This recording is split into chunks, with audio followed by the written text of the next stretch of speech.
1967 को 7-11 गोरखा राइफल्स और 10 Jammu and Kashmir rifles के बीच चोला एरिया में ऑपरेशनल कंट्रोल का आदान प्रदान चल रहा था।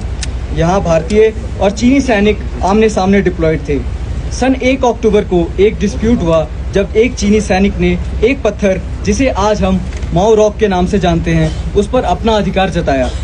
पर सूबेदार ज्ञान बहादुर लिंबू ने तुरंत उस पत्थर पर अपना पांव रखकर उस पर अपना हक जताया, जिसके बाद उनके ऊपर एक चीनी सैनिक ने बेनेट के द्वारा उनको जख्मी कर दिया। इसके प्रतिशोध में लांस नायक केबी राय ने अपनी खुखरी से 2 चीनी सैनिकों को गंभीर रूप से घायल कर दिया।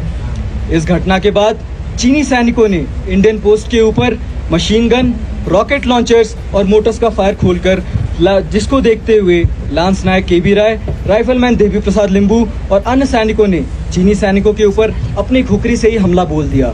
हमले के वक्त 3 भारतीय जवान गंभीर रूप से जख्मी हो गए थे और राइफलमैन देवी प्रसाद लिंबू वीर गति प्राप्त होने से पहले बहादुरी से 5 चीनी सैनिकों को अपनी खुखरी की मदद से मौत के घाट उतार दिया।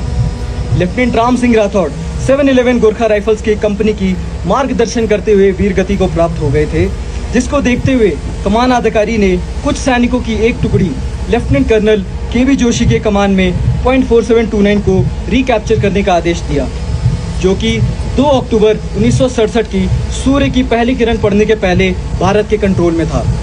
10 जम्मू एंड कश्मीर राइफल द्वारा ऑक्यूपाई की गई पोस्ट के नज़दीक एक जगह, जिसे आज हम राय गैप के नाम से जानते हैं, और वह 15,000 फीट की ऑल्टीट्यूड पर स्थित है। उस पोस्ट को चीनी सैनिकों ने चालाकी से कब्जा कर लिया था, जिसको देखते ही हवलदार नरेंद्र कुमार अपने बंकर की सुरक्षा और अपनी सुरक्षा को मद्देनजर न रखते हुए चीनी सैनिकों के ऊपर हमला बोल दिया और 5 चीनी सैनिकों को मौत के घाट उतार दिया। इस पूरी लड़ाई में चीनी सेना को भारी नुकसान हुआ था, जिसको देखते हुए उनकी सेना को पीछे बुला लिया गया। इस झड़प में भारतीय सेना के 1 बहादुर अफसर और 20 बहादुर जवान शहीद हुए और चाइना के 44 जवान मारे गए थे। यह लड़ाई भारतीय जवानों की असाधारण वीरता और अनुशासन का जीवंत प्रमाण है। चोला 1967 की लड़ाई हमेशा हमारे वीर सैनिकों का बलिदान और बहादुरी को याद दिलाता है।